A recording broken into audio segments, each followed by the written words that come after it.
Recording in progress. Okay, welcome everyone to our September 5th, 2023, 2 o'clock Commissioners' Legislative Agenda. Let the record reflect that all 5 commissioners are present and our executive management team. I apologize, it is 2:05, and so we did start a little late.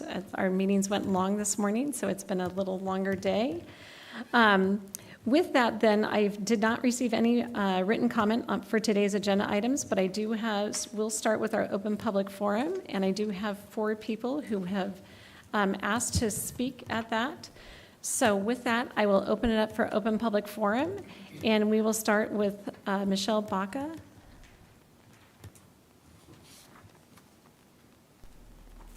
And if you would state your name and address for the record, and then we have a 3-minute timer that will start after you state that. Thank you. Thank you.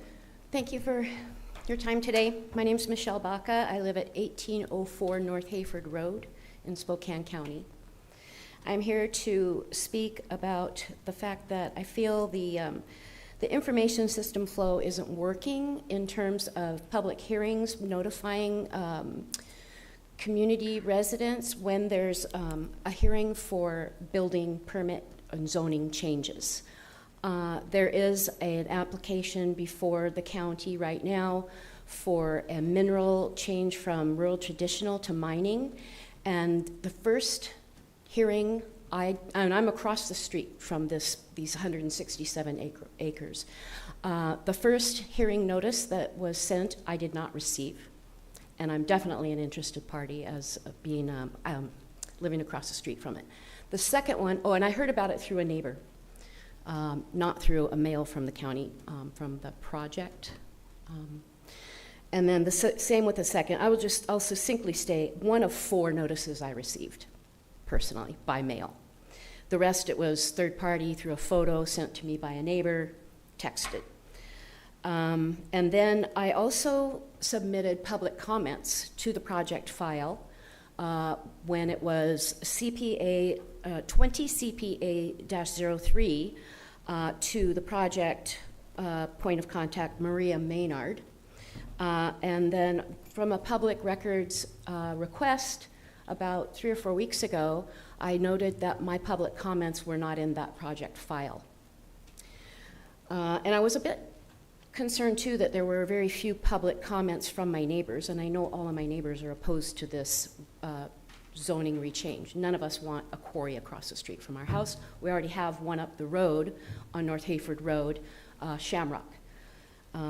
So then segueing this into the fact that I'm very concerned about the groundwater PFAS contamination on the West Plains, and I'm concerned with permitting more gravel pits with the current contamination. And I'm hoping that somehow we can work together to possibly put a moratorium on more digging until the time that the PFAS has a solution. I've submitted a little map for each of the commissioners to look at to see the names of all my neighbors, where the parcel, the 167 acres are for proposed mining. At this point, it's just to extract basalt, but the future applications also states that at some point in time they will be producing asphalt and concrete. And that comes with all of the wonderful things that mining brings. Depletion of our wells, further contamination, chemicals, berms, containments. I don't want it in my neighborhood. And the commissioners have 2 choices: help your constituents, or thank you. Thank you. Next I have, let's see, sorry, make sure I get these in order. Mark Brewster.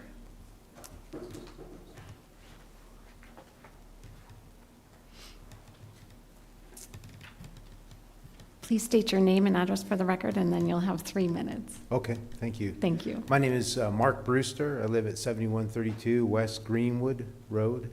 And I just wanted to stop by and say thank you very much for this opportunity to sit in and listen to what you all have to say.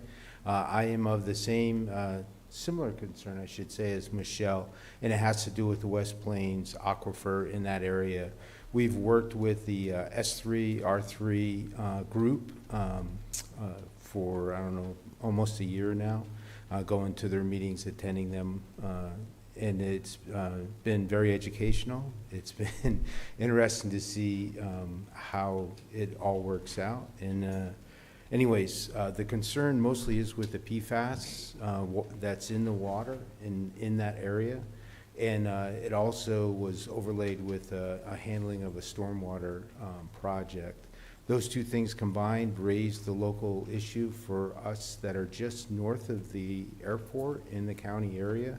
And that is primarily due to the fact that concentrating the stormwater, putting it in that area, we have sole source wells. That's our drinking water. We have no options. There is no other water sources for us. So obviously that's of large concern for myself and my neighbors all in that area. So I just wanted to let you know that it is a concern for us. We are very interested in y'all's efforts to hopefully protect that aquifer, protect that area, certainly as we do further development in that area. Thank you. Thank you. Next, I have Julia McHugh.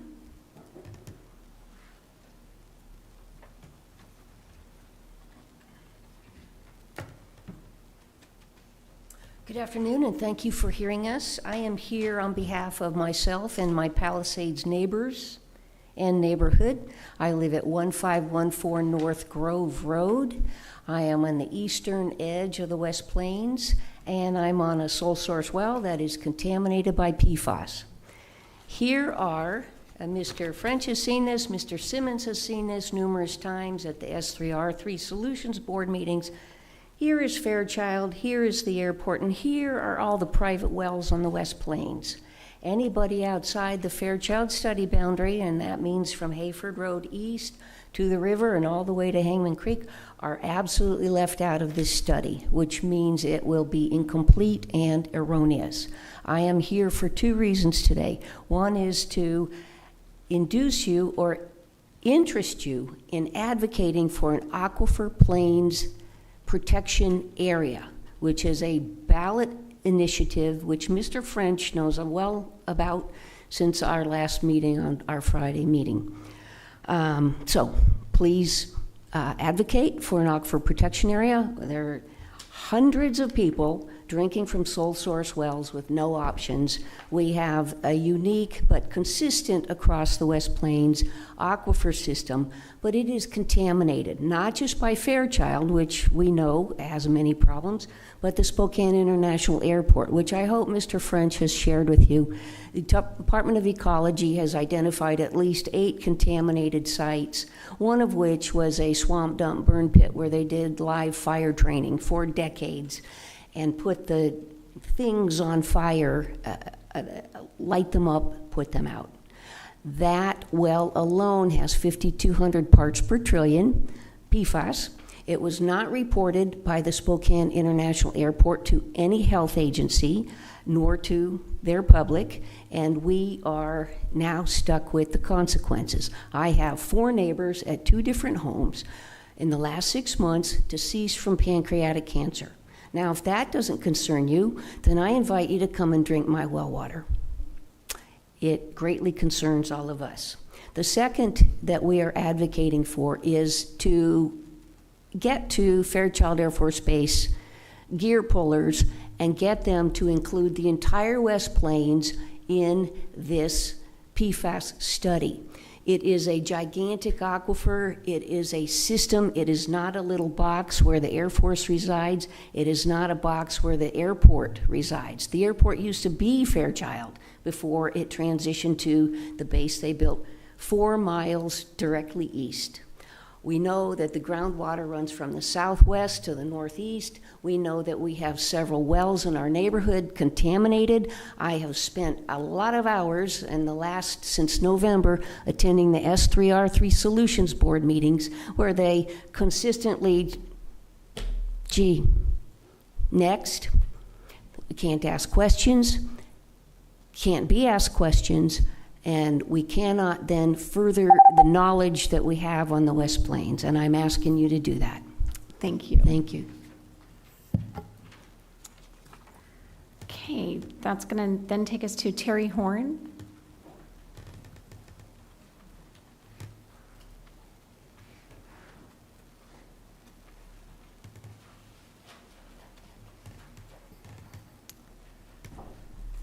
Hello, my name's Terry Horn. I'm a resident, 10,007 West Raspberry Avenue, Cheney, Washington, 99004.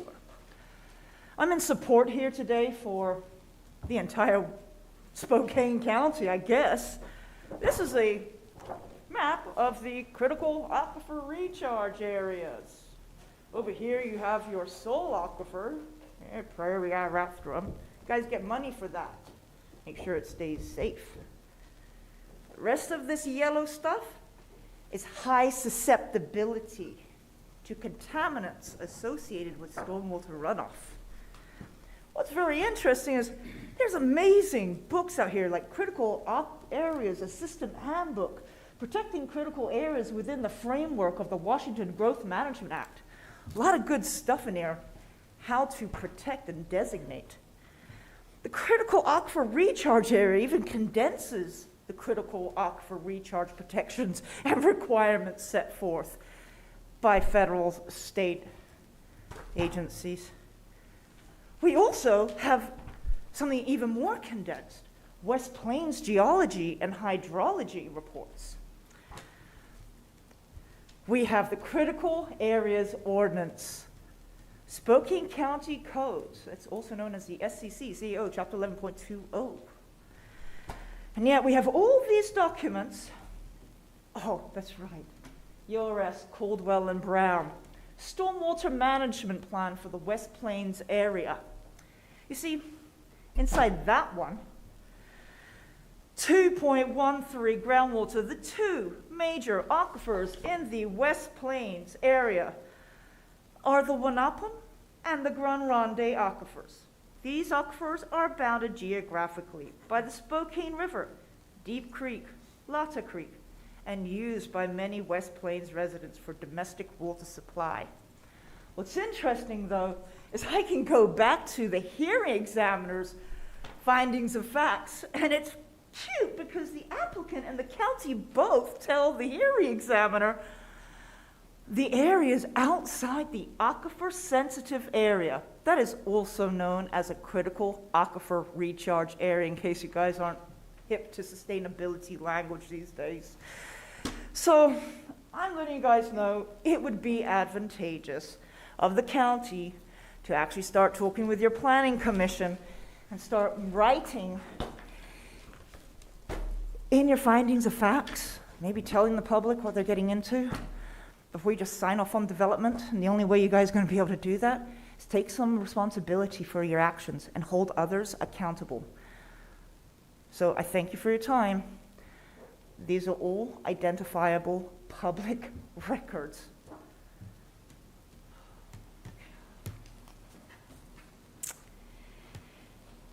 Thank you. So we have a few more minutes. Is there anyone else that would like to testify?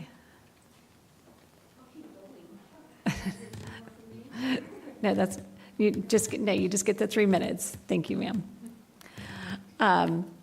Anyone online? Okay, seeing no one else, then I will close the open public forum. Commissioner French, did you want to give a comment?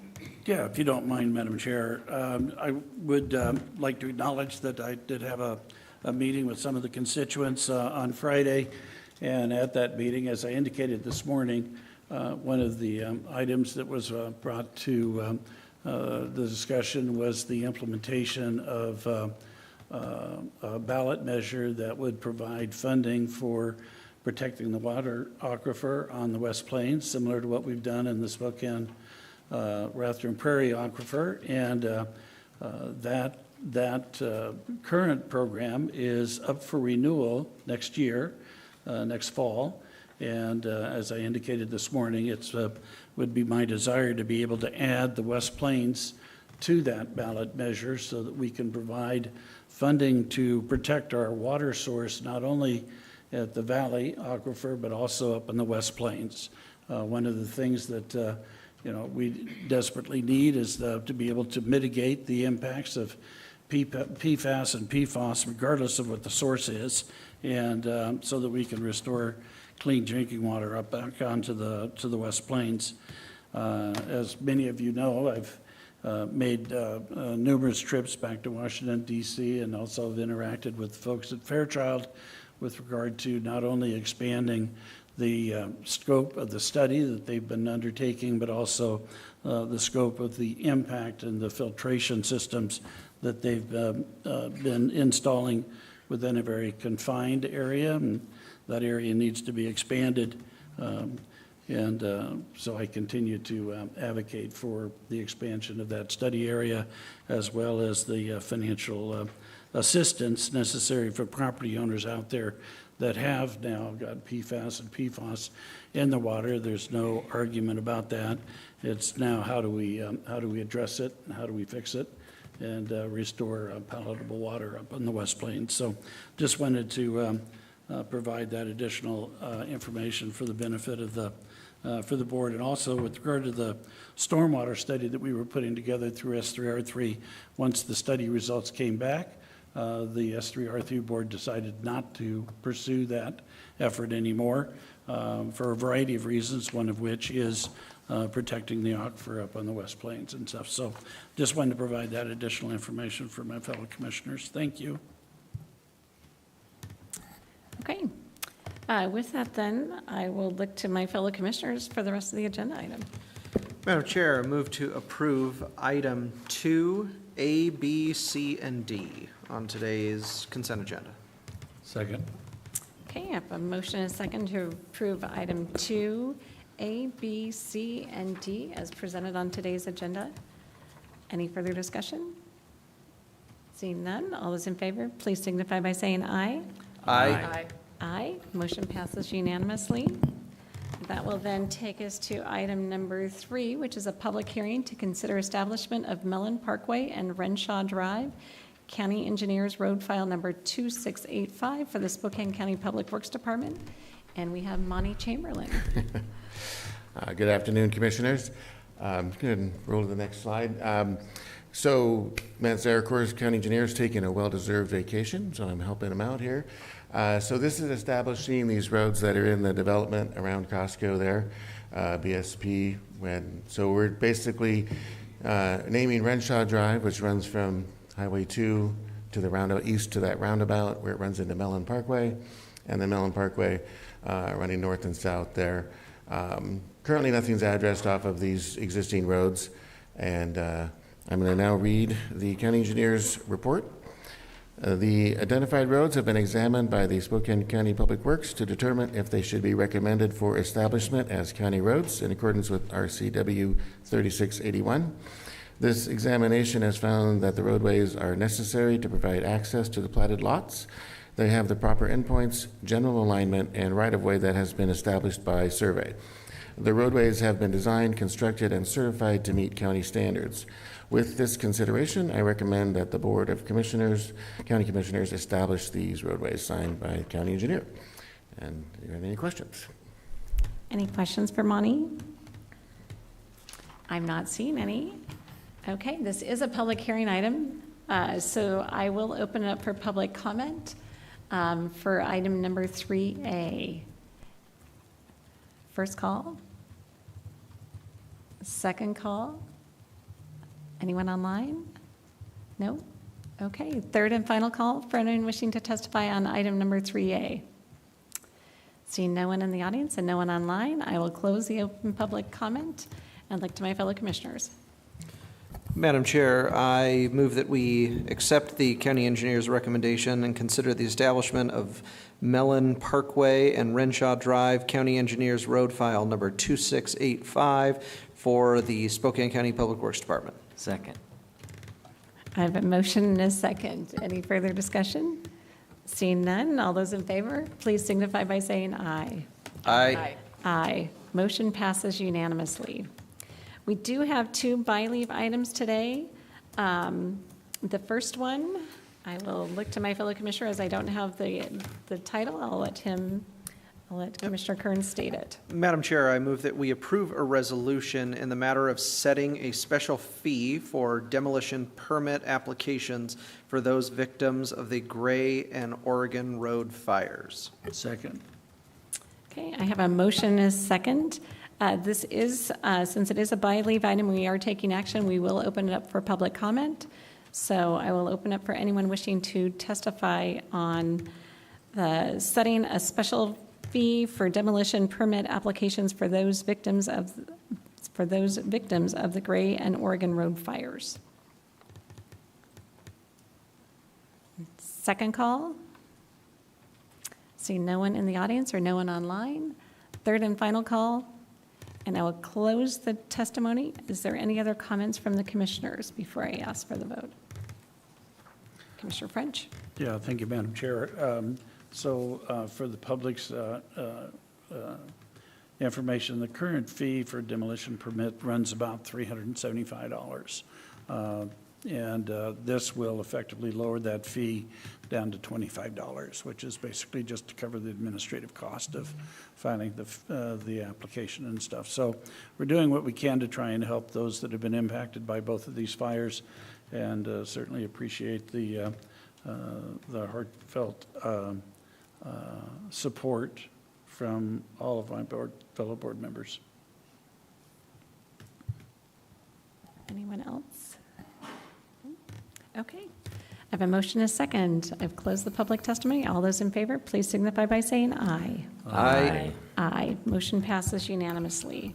That will take us to the next by-leave item, which Commissioner Kearns, I'll let you state. Madam Chair, I move that we approve a resolution for notice of public hearing in the matter of adopting a county ordinance amending Special County Code Section 3.02.020 to create an additional mechanism for vesting and a nominal fee connected thereto for individuals affected by the Gray and Oregon Road fires that are the subject of the emergency declaration under Resolution 23-0501 for the purpose of expediting building efforts. And this notice would set that public hearing for Tuesday, September 19th, 2023 at 2 p.m. Second.